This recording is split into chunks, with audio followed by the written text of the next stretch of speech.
Xetherian, the main antagonist of the Black Disc Saga, and a retake of the original X. While his lore is true to the original character, he has a lot of his own unique aspects that I think is worth talking about. Also, don't worry about the pulse render, he's been redesigned already. Let me just cut to gameplay here.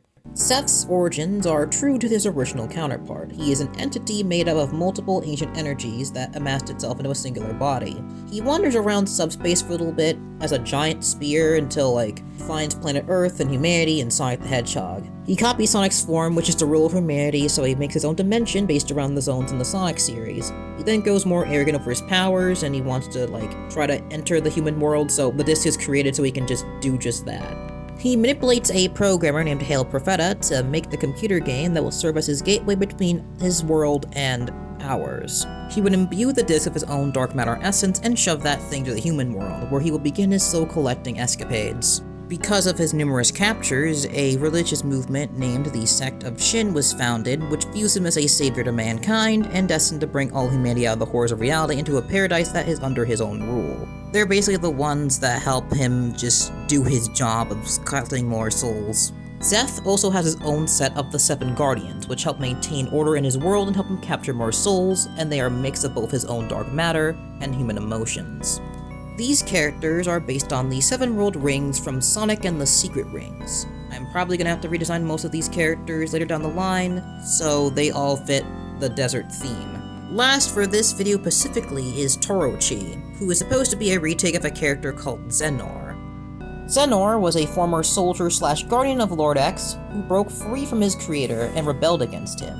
I have redesigned this character, making him fully dressed, as well as giving him some droopier spines and a longer snout. I also removed the gloves as well, so now he has his nails out. He's a far more obscure character, which is why I had to make a large tangent on him.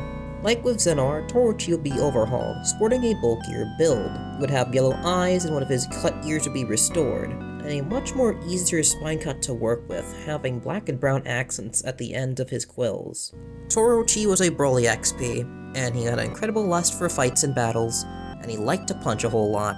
Torochi would often kill souls right before Xeth could even reach them. Xeth decided to remove him from his position, and gave the guy a couple of warp rings to travel across the multiverse, and now he just goes across the cosmos trying to find new opponents to fight. There's also Ketsuke's and the Mysticlia, but I'm gonna save them for their own video. Let's just go back to the whole Black Disc saga. The Black Disc is a retelling of the original creepypasta, where Thomas Weber encounters Sonic.EXE for the first time. Tom was playing Sonic and the Secret Rings on the Nintendo Wii when he notices a small box on his front porch by his friend Kyle. Talked about an eBay seller named Batu no Kami, which is one of Crimson Heat's previous aliases. Something about Toho being mentioned here, and a red disc, which is most likely a non-Ketsuke's. Kyle tells him not to play the disc, but Tom plays it anyway, and he gets ejected into the basic Sonic.EXE shenanigans. What's different here is that it's Sonic 3 base, the entire thing. Tails/Amber dies in the Angel Island zone, Garnet/Knuckles dies in the Flying Battery zone, and Eggman/Jasper dies in the Death Egg zone. It makes sense everything is tied to Knuckles' debut game instead of just randomly mashing a bunch of Sonic stuff willy-nilly together. Xeth's dialogue also seems to be both how he normally would speak as a derivative of X and also stuff like Sonic would say. Found you, Knucklehead, and can't keep pace, little buddy. How about you try again? You can smell the gremlin Sonic fanboy out of him. After an atrocious I Am God screen, San Oasis. Sanopolis assets, with the player character being Sonic. Mr. Crimson game does something similar, so I'm guessing this is his version of that. The Guardians kill off Sonic, and Xetherian kills off Tom, so that's pretty much the first part of this whole thing. The Black Disc, the second round, never actually was fully completed, mainly, round 2 with the detective guy. Xeth's version of Sonic.EXE 2 keeps most of the main characters, though Sally and Mighty are replaced with Shadow and Cream. First death is close to the original pasta, though Shadow dies in a similar way to Knuckles. Blaze the cat is playable here, though rather than punching cool glass, she's the one who communicates to Crystal over what the heck is going on. Blaze manages to get Crystal to continue playing the game, though she gets killed by Xetherian and does not show back up again for the rest of the pasta. Batu no Kami shows up and becomes all cryptic to Crystal, and then when she's having her crazy little nightmare, rather than drilling a, drill into her head, she kinda just rips out her own heart, so it's a lot more tame.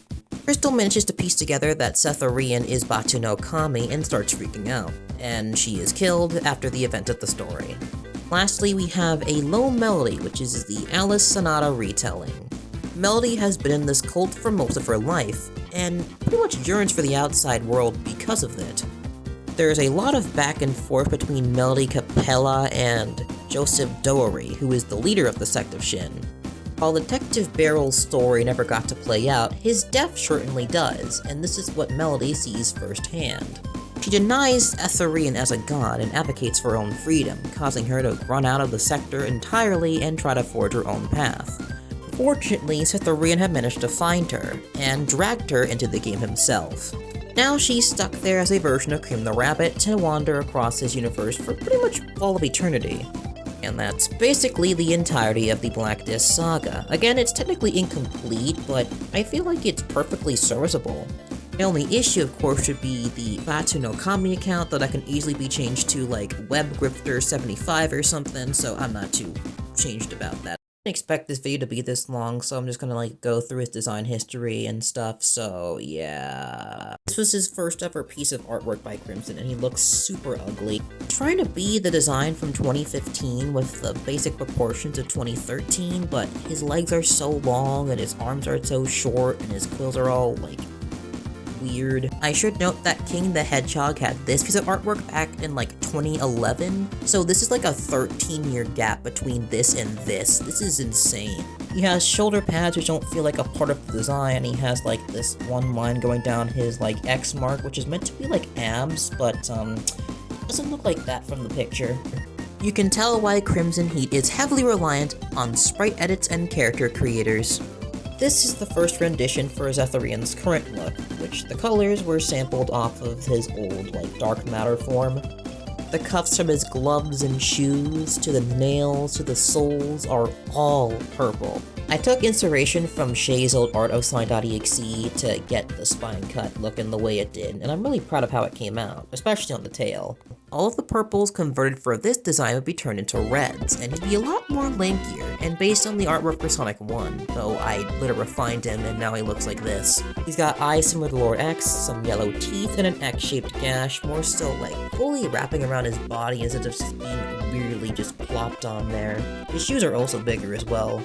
Also went and redesigned the base form, which turned out to be a more fun-sized Crimson X based entity. It was originally supposed to be a recolor/edit of the original Faker Sonic render I made, though I decided to just go full out and make something incredibly new, and now I'm really happy how he turned out. I'm not sure what Zeph's future is gonna be like, as I really don't know what I'm gonna do with him. He kinda just has everything all set in stone. I think he just needs his one story for the Black Disc saga made, and he should be all set. You're allowed to use Xetherian for your own projects, just ask me beforehand before you do. I do want to like support that stuff any way I can. If you want to like make any game adaptations of his stuff, well then yeah, go ahead, more power to ya. Anyway, that's pretty much it for this video. I'm probably gonna go and like talk about another character, but has way less stuff going on, so it wouldn't be like too much of a hassle to get something out, so thank you for watching for this one, and I'll see you guys later.